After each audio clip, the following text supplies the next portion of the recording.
Hello and welcome to Off the Shelf Reviews. I always knew if anybody would, Edward Woodward would. And I'm Gary, and today we're going to review and discuss The Wicker Man, which released in 1973. Based on the book by David Pinner, and a screenplay by Anthony Schaefer, and directed by Robin Hardy. Ian, why don't you give us the synopsis? Well, the story follows Edward Woodward's character, Sergeant Neil Howie.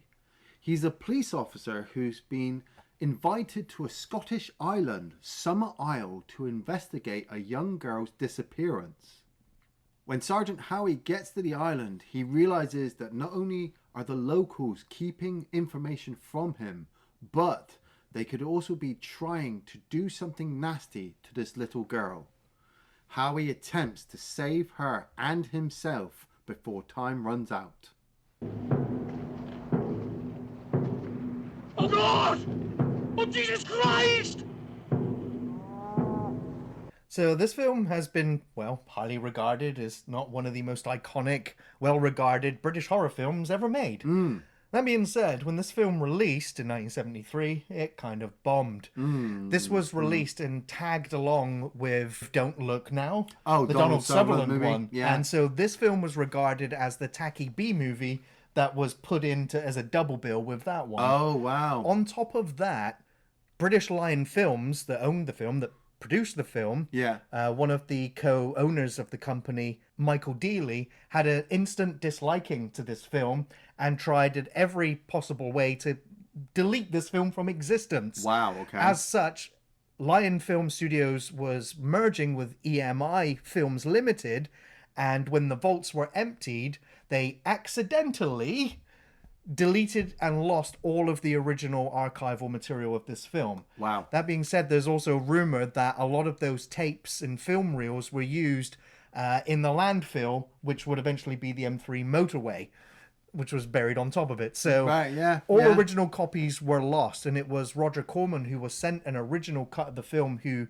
advised about some edits to be made to the film, Yeah. who then went, I still have that copy. That copy of The And Wicker that Man. copy was then taken and turned into a 4K transfer and Wow. eventually released as the director's cut. And the director said, it's called the director's cut because it has some extra material in there compared to what is known. Yeah. And this film has several like variations of different running times. Yeah. But the version that we just watched is considered now the most complete version we'll probably ever see. Yeah. I got to be honest. I think this is my first time with The Wicker Man. What? Like, I know. How did I ever get this far in my life? Now, I know, I'm old and I know I drink, but I'm pretty certain, I'm 90% certain I'd never seen The Wicker Man up to this point. Obviously, I'd seen loads of top 100, movie shows before you die, and The Wicker Man has always come up, and it's always been in magazines and discussions. And so, like, if anything, when I was younger, maybe I watched it, but I didn't appreciate it at the time, and I didn't actually see it. But then, like you said, nothing, I don't remember anybody having it on VHS, and I certainly don't remember going to DVD shops at Blockbuster and seeing The Wicker Man and people telling me I should watch it. I know it got remade with Nicolas Cage, and oh my God, have I been warned never to watch that. So I never did, but I was pretty certain. I was like, I'm pretty sure I watched it. But then I did sit down and watch it for the review, and some things really threw me a curveball, and I went, nope, never seen this. I mean, you said it yourself, like, this is like the most complete version. Now, for an hour and 36 minutes, Yeah. it was tight. Yeah. It was really good. I saw the length before I hit play, and I thought, you know what? Wow. If it's only an hour and a half, this is going to be the tightest hour and a half of a horror movie, because, when you think of other movies like The Keep, that movie has been chopped up and ripped up and pieced together, and it does feel long-winded, and it does feel all over the place. Disjointed in like a dream. Yeah, exactly. Whereas this film does also sometimes feel like a nightmare or a lucid dream. But it's But it's coherent. It's coherent, and, I grew up watching Edward Woodward in The Equalizer, you know. Nice, interesting. He was actually got that role because of his performance in this. And I remember watching him late at night, and people were saying to me like, "No, he's British. He's a British actor." And they always threw me because obviously the Equalizer was this American style show, and he was all over the place. And so I took him down as an American action star. Then you get like Christopher Lee, and over the years, like, he's got to be like the single greatest fucking actor ever. He right? is a legend. Like I know there's many names where people would be like, no, this guy's better than Christopher Lee. This guy's better. But we're talking what? Saruman. We're talking Count Dooku. We're talking fucking Count Dracula. We're talking this guy once told Peter Jackson he knows how a man sounds when he's stabbed in the back. That's pretty fucking hardcore. Yeah. And so with this movie, like, I'd say my only major criticism through the movie was probably the music. Oh, really? Mainly because It's because this film is like 60% musical. yeah, but that was the thing. Like I said, as I was going through the movie, and I'm thinking, I don't remember all this singing. The music for me was ominous almost from the title sequence onwards. Totally. But it does have like this festival, so that it has this vibrant, joyful energy to it. Yeah. Which we know there's something sinister going on in the background. Yes. So for me, that kind of mismatch kind of worked quite well. Yeah. On top of that, there's a lot of authentic, real folklorish sort of songs being sung. Yes. But they kind of have a sinister undertone to them as well. So totally. I thought that the soundtrack to this film was superb on top of the performances and everything else. I want to say negative, not in like a really horrible way. Like Okay. rip this music up. I mean negative as in, like I said, maybe first time for me, there was a lot of it. And I was very surprised because I know how the movie goes and well, I mean, because I'm not like a super religious person, so when the film kind of starts in the church with him singing, I'm just like, yeah. But I actually didn't mind the pagan stuff. The pagan stuff was pretty cool, but at the same time, like I said, not as a negative, but I was very surprised there wasn't any like studio made music. Like you said, it was very folk like. There was like on set with guitars and people just all singing in the group. It wasn't like it was overlaid or overused. It's not like the Wicker Man has a theme tune. No. Like Psycho's got a theme tune. Fucking But Summer Is a Coming, I know, pretty much probably would be the theme tune. Nightmare on Elm Street has a fucking theme tune. Wicker Man, nah. Like, it's got a lot of songs, but no theme tune. And like you said, we start off in that church with Edward Woodward up on the stand, I suppose, talking out to the congregation, talking about how he's so filled with Jesus' light and God's strength, and that will continue all the way through the movie. I absolutely loved it. Edward Woodward stands out with, God has got his back. Yes, he has got the power of the Lord behind him, and everything he sees is just wrong. And you're sitting there going, You fool. yeah. But it's not long until he receives his assignment, as he has received this missing letter report with an image of a 12-year-old girl who apparently on this island has gone missing. So he gets in his plane and off he goes. And we do get the title sequence and some wonderful aerial shots as he eventually lands at this island, and he starts yelling for a dinghy to get across, and the islanders are like, outsider, no, you're not allowed. And he's like, no, I'm a police, look, let me over. That's it. He's already trying to instill his authority over this island. And that doesn't have a police force. Well, that's it. Me personally, I'm like, mate, you're in the wrong part of Scotland. If this island's got no fucking police force. It's not, it's a made-up island, isn't it, for the sake of this film? But because a lot of it was filmed in Scotland, because none of the cast have particularly thick Scottish accents at all, so it kind of feels like this nebulous... Edward Woodward does have one. Okay. But he's an island. Well, he's come from the mainland. He's come from the mainland, so that's... So I imagine it's an island off the coast of Scotland somewhere. That's how I was reading it in the notes. Like they had used many different shots of different islands around. They filmed in to like kind 30 of- different locations Yeah. for this film, from Stonehenge to Scotland to Wookey Hole, That's like in it. Somerset. So all of these beautiful places all around the UK that all kind of come together to make Summerisle real. And I suppose that's what it also made it really creepy for me. It was I'm like, all right, I know this place isn't real, but I'm looking at it. There's this is a real village. He's walking around. This is a real beach. There are real fishermen people there that was I've seen in small places like Polperro and Lou, who look at me while they're doing the nettings like, tourist, outside City folk. city folk. Yeah. He's already getting that mysterious kind of feeling, isn't he? Because they keep talking about how somebody has to go and speak to Lord Summerisle and get permission. Well, and that's find because, the he's information. flashing the picture around to everyone. Everyone's like, never seen her, never heard of her, don't know that name. Like, this Yeah. is a small island. Like, they must know something. Yeah. But maybe they are all old fishermen and they don't have know anything about little girls on the island. So. No, there's no way. When you live on a small island, everybody knows knows everybody. And the fact that they're keeping the information from him is just the start, because they're like, oh, you mean Rowan Morrison? That little girl. Yeah, her mum runs the local shop. And so he's like, okay, so I'll go to the shop because she's probably the person who wrote me the letter. And he gets there and this cheery woman meets him. She's like, hey, how you doing? Do you need anything? Yeah, I'm looking for your missing daughter. And she's like, that's not my daughter. And my daughter's sat in the kitchen drawing pictures of hares. And he just, immediately starts to go into investigation mode. Yes. He's got to try to find out what's going on. But the cheery smiles and the happy villagers, they're all trying to help him, but also stop him, hinder his investigation as he goes.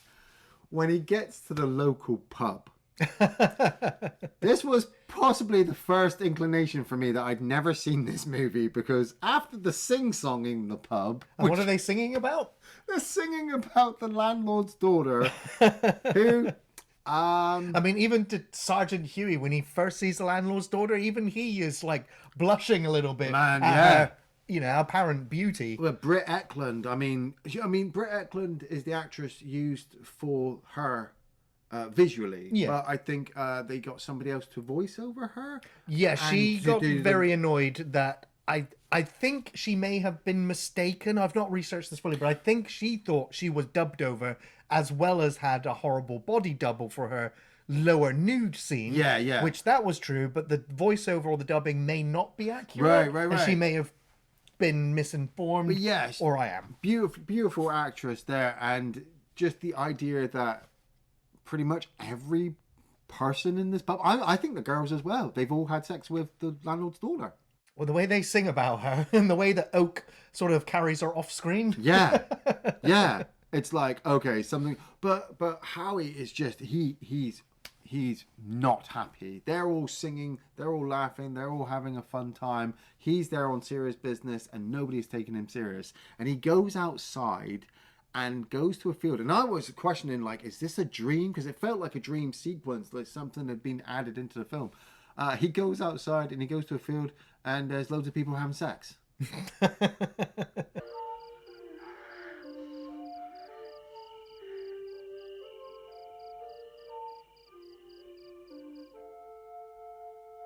Like, there's at least what? It's 10 not an couples? orgy, but there's just loads of couples just dotted around this field. Yeah.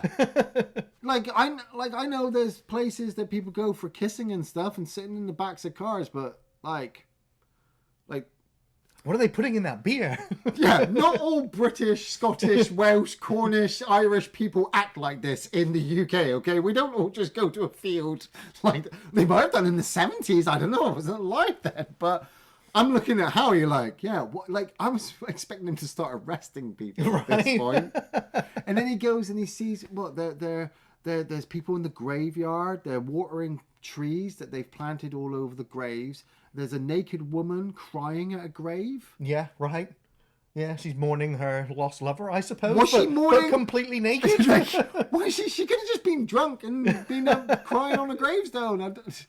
But he goes back to the pub and he's just like, no, I want my key and I'm going up to my room. And he goes up to his room. And I love these night sequences where Edward Woodward's character is attempting to stay good, stay Christian. You know, he's not going to go drink. He's not going to have sexual thoughts.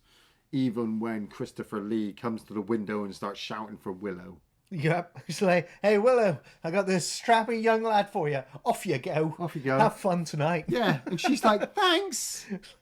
And then what's even crazier is that fucking Christopher Lee just hangs around and starts talking. He starts talking to the insects. Yeah. And he happily monologues about how he would happily live his life as an insect or as an animal. Yeah. And he's like, you don't see them, quarreling. You don't see them sleeping at night or crying in their pillows about the sins they've committed. No. They're just all around the world. They're just oblivious. The close-up of those snails was a bit off-putting. I was like, that's really great camera work and really... Because I wasn't too sure if the snails were doing it at that point. They were touching tips. So the next day, Harry gets up and he's following the information of going to the local school. You know, he heads to there and he meets up with the local school teacher there after we watch another school teacher with the boys. So the girls and boys have been separated. The boys are dancing around the maypole and they're singing this song with their teacher, and that song was a bit ominous. It was all about the fertility yeah. in this, the circle of life. Yeah, you'd not be able to sing that in schools nowadays. Probably not. No, I don't even think you can sing it on TikTok. Like, somebody would fucking have you. But that's it. It's because he walks into the classroom and she's asking the students what the meaning of the maple tree stands for. Yeah. And the girl's like, it's a phallic object. It's a penis. And that's why the teacher's like, yeah, it's shaped like a penis. And da-da-da. And obviously we could just see Sergeant Huey just like, what? Yeah. You're teaching this in schools? That's it. It's everything he's seeing, everything he's hearing is It questions all of his moral upbringing and Christian values. Yeah. And just like real life law. Like he himself is like, I'm going to be coming back with all of the, authority that I can bring with me because you cannot be teaching this to young children. And she's like, yes, we can. Yeah, okay. At the same time, he's like, now, I want to show you this picture of this missing girl, and all the girls in the classroom like, don't know her, never seen her. Yeah. Sergeant Howie's just like, well, whose desk is that? Yeah. No one's, just an empty desk. Yeah. He's Then like, he well, checked the register as well and yeah, see he their then, name. That's right. He then asked the teacher, can I see the register? She's like, no, you need to get permission from Lord Summerisle. And he's like, no, I don't. He just takes it and he, of course, the thing. Now, I think there was a continuity error there where when he first opens the book, it said that she was at the tuck shop, and then on the next shot, it says that she was at the post office, or the mother, or the parents ran the post office. Yeah. But yeah, and then he's like, well, look, her name is in the register. You clearly know who she is. Yeah. And she's like, oh, that one? That one, yeah. Oh, yeah, well, she's not really dead. She's not really gone. She's now part of everything. Yeah. Her soul and her spirit has been reincarnated in all of the crops and plants and everything. That's it. He heads to the church and he realizes that the church has been left to just completely run down, and that all of the graves have been, left to overgrow, and people are putting trees in these graves. So he really feels like, the idea of Jesus and God and Christianity has just been left to just disappear or rot. I love he makes like a makeshift cross out of broken pieces of wood and lays it down. That's it. He comes across that breastfeeding. There's a woman breastfeeding her baby, selling apples or eggs. So or something. she's got an egg in her hand, which I think is sort of symbolic so that she wants another child. Yeah, or it's crazy. But he makes that crucifix. But he also talks to the guy who's been like trying to take care of the gardener. Yeah. And he talks about Rowan's grave, and the guy takes him there, and he says, "Well, we're going to need to excavate it. I need to look at the body." He's under the impression that this girl is dead and she's in the ground, and that he's being lied to, and so he's sent to get the permission from Lord Summerisle. Yeah, because now it feels like he now has become aware that it's like a conspiracy that everyone in the town is covering up this murder of this missing child. Yeah. And then he gets to Christopher Lee, Lord Summerisle, with the mansion. And it's... This, like I said, this is the second point that I realised that I hadn't seen this, because Christopher Lee's just explanation, the character he embodies, the whole idea that he puts towards Howie about what they're doing on this island was so good. Like I want to kind of say it was eccentric, like he was mad. But at the same time, he really believes what he's doing. He fully believes this because he explains, like, his granddad came to the island. They were all religious Christians then at that point, but they were all living in squalor and stuff like that. And so his granddad came up with this idea, and he's been keeping that idea going, you know, worshipping the old gods. And as soon as somebody says old gods, you're like, oh, fuck. Oh, no. Here, the old gods aren't dead. And what of the true God, to whose glory churches and monasteries have been built on these islands for generations past? Well, he's dead. He can't complain. You know, they could be demon worshippers, but they're so happy. Well, of course. The island is flourishing. They've got all this great idea. But Lord Summerisle, he's got nothing to hide. And so he turns to Harry and goes, yeah, excavate the girl's body. I'm sure you'll find all the information that you need. I'm ever so confident that the girl hasn't been murdered. Yeah. I mean, while this conversation's going on as well, they're both overlooking out the window, and in the distance, there's a whole bunch of children, apparently, naked, dancing and jumping through a fire. Yeah. To which, of course, Sergeant Huey's just like, how is that helping or supporting or worshipping any religion? And he's like, they're free. They're one with nature. He's like, why are they naked? And he's like, well, you can't jump and dance around the fire with clothes on. You go up in flames. That was great. I was like... But at the same he's got time... such good counters. All of those characters, all those girls that are dancing are actually dressed in like a kind of see-through like fabric. leotard, Because the film is set, obviously, just before May, so springtime. Yeah. But they actually shot this in October and November in Scotland, where it was freezing freezing, cold. yeah. So much so that during outdoor sequences, apparently they had to suck on ice cubes so that they wouldn't have breath to hide the fact that they're filming it in winter. I had wondered that while I was looking at these girls jumping over this fire, and it wasn't like I was staring massively. I was taking details of the sequence, I suppose. Oh yeah. I started to notice. I was just like, there's something about their skin color. It looks like skin, but at the same time, it looks kind of fabricy, and that's because they were all wearing that kind of thing. But the sergeant heads back to the church, and him and the caretaker excavate Rowan's coffin, and when they open it, they find that there's a rabbit in there, or a hare. And so he takes it back to Lord Summerisle and he throws it onto the floor, and Christopher Lee gets up in what could possibly be the greatest kilt ever. Like he just looks so glorious, just stood there like completely in that get-up. But was that the teacher or was that the librarian who was on the floor? The librarian, I think, yeah. On the librarian, because he'd also gone to her and he was looking for a death certificate, and they couldn't provide one. And she's just sat on Lord Summerisle's floor, drinking wine, just happy. She doesn't even care about the dead rabbit. No. And he's just like, you knew it was there. And Lord Summerisle was like, well, maybe I did. He's so blasé about it. And Sergeant Howie's just like, you know what? I'm going back to the mainland. I'm coming back here with the police force. There's going to be a full interrogation. There's going to be a full investigation into everything that's going on here. Yes. And he's like, yeah, go on then, go get him. He just carries on his way. It's just so good because you're so behind Edward Woodward that he is the hero. He is the hero. And He is. But I'll also say he's not a very likable hero. No, of course not. Because he's Mr. Authority. I'm right and you're wrong. And my values and beliefs are better than yours. And he talks down to everyone. He's condescending. He is not a likable person. No, he isn't. But he is still your anchor. He is still the one that you're latching onto because everyone else around him is just weird. Well, that's it. And bizarre and odd and clearly hiding something. You got to imagine the world that Sergeant Howie's come from. He's got to be like that. He's got to be upstanding. He's got to be authority. He's got to be controlling. He's a policeman. He deals with criminals all the time. When he comes to this island, like you said, he's talking down to people and questioning everything that they do. But you would as well in that situation. You'd be like, what are you doing? What? I don't know. There was enough signs for me to think I would have left earlier than he did. Or I would have called for backup much sooner than he did. You would never have left. Once you stepped on that island, you were trapped. Yeah.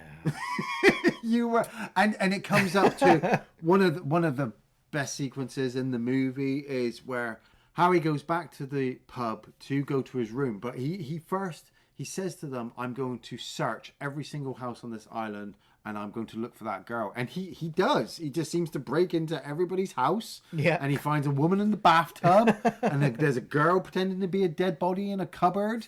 And they're all just kind of making fun of him and knowing that he's not going to find anything, but they just let him in do it. And he just keeps doing it, and he goes throughout the entire day. And then there's that one part where he stops and he gets the landlord to give him a whiskey. And I was like, oh, he's being pushed. Like, does he really drink at home? Is this his first whiskey? Maybe that's why he became a Christian at this age, is because he had a drinking problem. I don't know. But then he says, I'm going to bed. I need to rest. And he heads upstairs, doesn't he? And we see Britt Ekland do her dance. Oh my.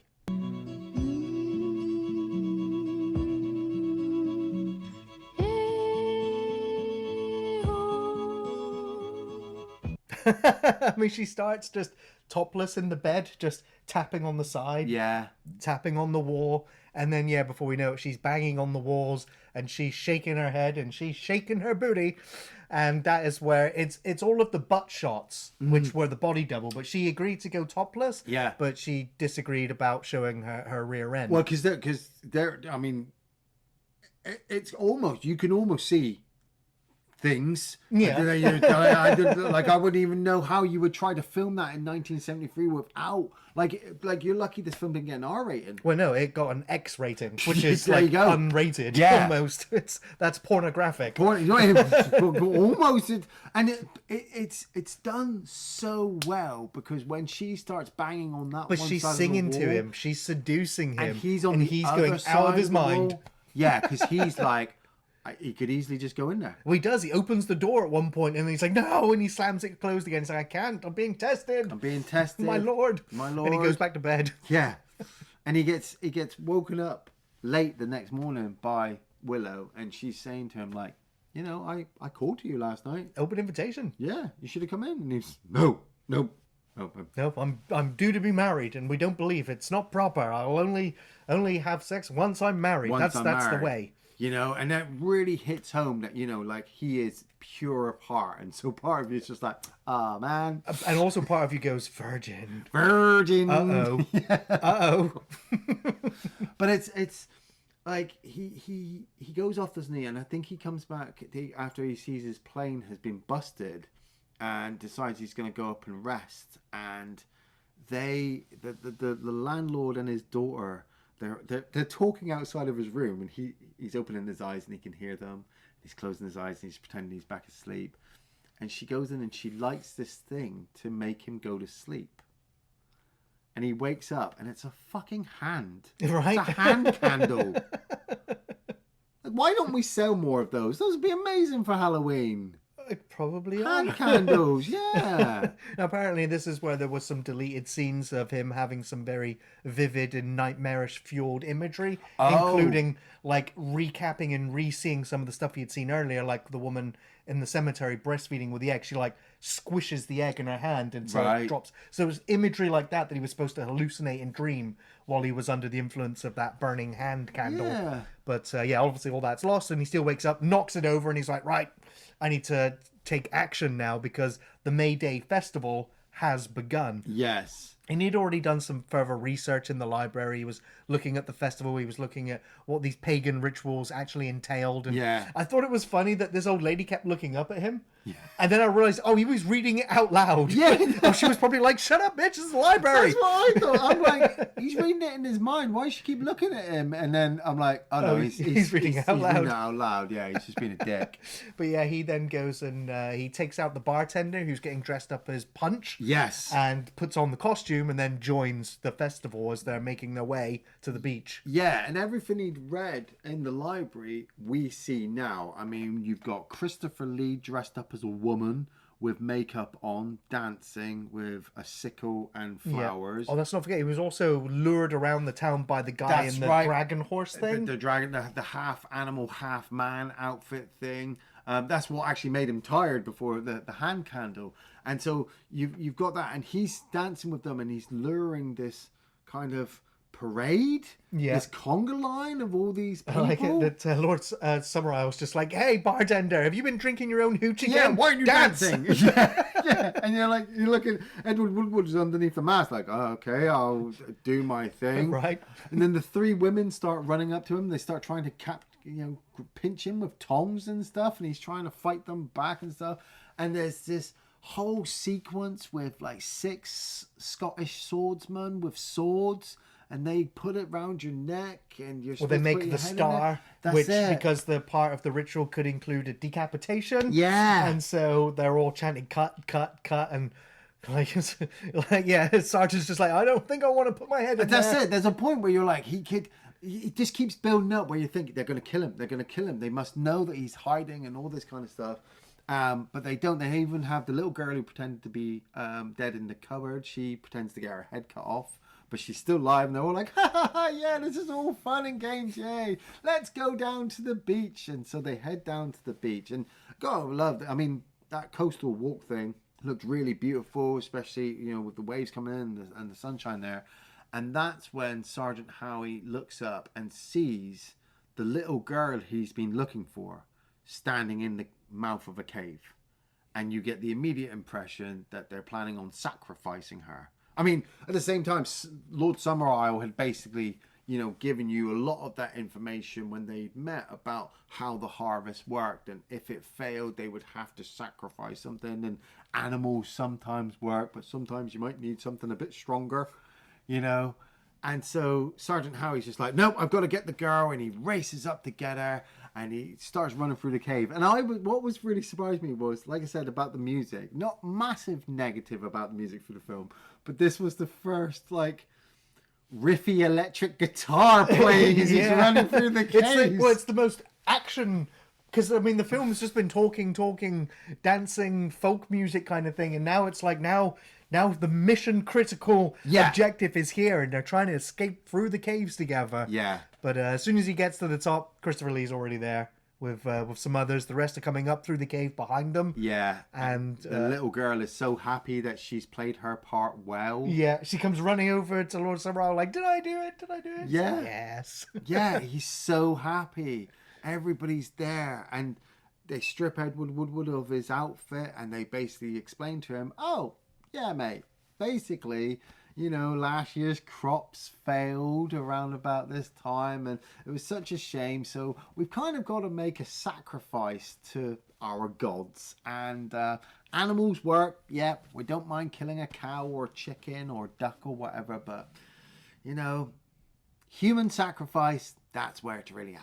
And you're it. Yeah. So over the sheets goes, and up over the hill we go. I mean, I gotta admit, I love the fact that it's like, we could use little kids work, but you are the prize. Christopher Lee says to him, like, you are our prize. You are such a devout Christian. You're a virgin. You're the authority, the man. He has ticked all of the boxes that should make their God happy. And Edward Woodward tries to argue back as well, like, no. He tries to reason with them, like, killing me is not going to make your crops grow better this year. Yeah, that's it. It's not how it works. That's not how it works. And Christopher Lee kind of counters, like, well, what about your God? Yeah. Why do you do? And I was sitting there watching this film like, man, he's not even having to argue his point. He's basically saying to him, like, you worship your God, I worship mine. And it's not like Christians haven't burnt people at the fucking stake in their fucking time. It's true. So I'm looking at Edward Woodward like, mate, no, Part of me is just like, I would resist more, just a little bit more. But granted, he's got this guy called Oak, because he's built like a flipping tree. Yeah. Who is the one taking him up over the hill, and of course, the reaction to seeing the Wicker Man itself for the first time. That was also the first time actor Edward Woodward had also seen the prop itself on screen. Nice. So his reaction was scripted, but his reaction was authentic. Yes. The first time seeing it, and he was genuinely terrified of it, and knowing that he was going to be in it, and it would be set on fire. And it would be on fire, yeah. Oh, God! Oh, Jesus Christ! Like I said, I've heard about this ending loads of times throughout my life, but nobody had ever brought up the fact that there's animals in the Wicker Man. As well, yeah. There's animals in different cages around. There's a fucking cow. Yeah. There's a fucking cow in the Wicker Man. And so just the idea of it being set on fire and burning and the sound effects that they use, like you're just listening to Edward Woodward constantly pray to God to come down and save him from this fire, but you're hearing animals scream and slowly burn. So what I just found was so amazing with this movie was that by this point in the movie, there's been barely any gore. One person is dying, and you're not even really seeing it. Your imagination does the entire work. This movie just sticks it all in your head, and it's like, did you see it? Did you see it? I mean, this film is some people would like debate whether it's a horror film or not. But it's not comedy, is it? Well, no, it certainly isn't. But it is absolutely horrifying watching him burn. Now, granted, like I said earlier, I don't like his character very much because he is just the way he's presented. He's not very likable, but you sure as hell sympathize with him when he's in that situation anyway. But yeah, it's horrifying watching him burn. But what really is horrifying is the cult, is this paganistic tribe that have been completely brainwashed by this religious person who's just gone, believe me, that burning him will actually raise our crops next year. That's the really horrifying aspect to it. And of course, about all religions that are just that get to the state where like we need to kill for our God. Yeah. It's like, that's the scary stuff. Yeah, it's absolutely terrifying. But what this movie does even so greatly, that it doesn't really show you if it works or doesn't work. Oh yeah. Oh yeah. Like neither religion is proven to be right or wrong in this film. Neither is. But I like to think that as we'd seen the pictures in the pub, there had been very good crops for many years until the one that Rowan was the May girl for, and hers was the one that failed. And so somebody went, well, we're going to have to make a human sacrifice to make our God happy. I've just happened to meet a really old, devout Christian virgin a couple weeks ago. Yes, let's burn him in the giant Wicker Man with all the cows and sheep. It does make me wonder how they found him. Yes. To get him the letter to come and investigate. But do they send people out off the island to go and find willing sacrifices? Mate, what if their God told them? What if their God is real? Well, I mean, we don't see it, so it's all speculation. It is. But I'm just, like I said, You're just going, the old gods are real, and they actually... I'm just throwing it out there. They actually spoke to Christopher Lee. What happens if the old gods are real, and they spoke to Christopher Lee, and they gave him this name and the address, and he wrote the letter, and lured that guy to the island. Well, now I'm really scared. And they fucking burnt him alive, and their crops fucking flourished after that, and Christopher Lee was like... Nice. Mate, I'm just measuring because this ending is just so brilliant when he sat there in the Wicker Man and it's burning. Christopher Lee's got his arms up, crawling onto the sun. Everybody's singing. And I love that final shot of when it collapses and the sun is shining in the background. Yep. The pagan sun god. The pagan sun god. Like, it's going to be a bright sunny day tomorrow. And you're just like, man, what a movie. Yeah. Now, of course, you can imagine that when the studio saw this ending, they went, oh, you can't do that. Why? Because they didn't like the ending at all. So they were like, no, you need to change it. You need to make it so that it rains and puts the fire out and he's saved. And the filmmakers were like, are you what? No, we're not changing it. And that's another reason why, again, the studio ended up hating on it because they didn't like the ending. And they were like, no, he needs to live. Like, you can't have him die. He's the good Christian that we follow. You can't have him die. And so then there was other ideas where they were talking about alternate endings where the police just turn up on the island and they put out the fire and they save him. That. And they were like, no, we'll have that at the beginning of the sequel movie where they've saved him and then they have to fight all of the cultists on the island. It's like none of those ever came to fruition. No. Thankfully, we just have the 2006, I think it was, Nicolas Cage one. We got but there was the sequel, There is a sequel called The Wicker Tree in 2011, which was also written and directed by Robin Hardy again. Yeah. And Christopher Lee was supposed to have a bigger role in it, but he was busy doing something else. So he does turn up in the film, but it's not really even a I mean, it's like trying to catch lightning in a bottle twice with The Wicker Man, you know? It's like all of the remakes, sequels, follow-ups, whatever, just you're not going to surpass this one because it is a cult classic now. Maybe because it was the studio tried to bury it and because it kind of resurrected itself. But it's also I also feel that it's not like your typical horror movie. You know, like I said, there's not that much gore. There's not that many scare jumps. Yeah. There's only one major death, and it's your hero, you know. But on top of that, like, the movie doesn't have to hang itself on a theme tune or an acting performance or this or that. In fact, everything in The Wicker Man works. And maybe it hangs itself on that Wicker Man. And every time you look at it and you say it, you get scared and you're like, oh. And that's just the ominous feeling you constantly get with that film. I think maybe as well because, like, The Wicker Man itself is now in, like, it's in pop culture. It's still forever will be, I imagine. Yeah. So I imagine people going in to see this film would have probably passed the billboard on the way into the cinema, seeing The Wicker Man itself.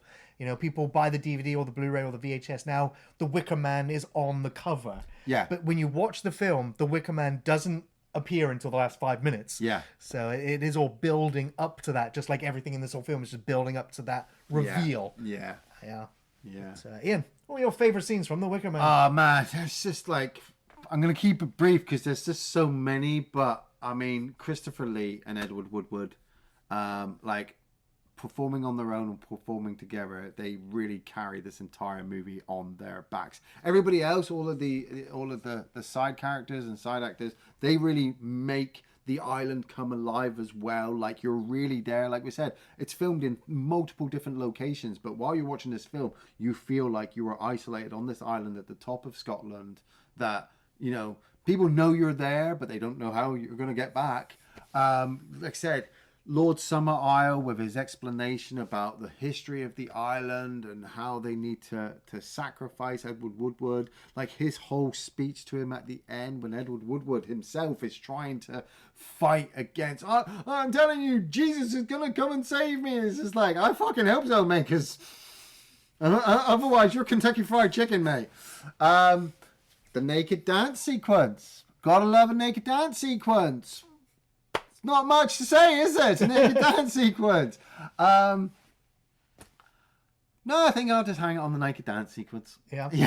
You can hang it there, and I'll start with the naked dance sequence. Naked dance sequence! Oh, my God. Oh, my God. I mean, she may have said that stripper body double had a fat ass, but it's still a fine ass. No, it's still a fine ass. Unfortunately, we can't show it. We're just going to see Iain face dancing around here, but it's fine. Yeah, the whole ending sequence is masterfully done from the minute, like, they put the coveralls on him and drag him up to the Wicker Man itself. It's just brilliant. Like, the tension, the music, and then I also really like how he tries to rationalize with all of the pagans and the heathens about how they've been brainwashed by Lord Summerisle. And there's a point where he's just like, what if it fails next year and the crops don't grow? You're going to have to burn Lord Summerisle.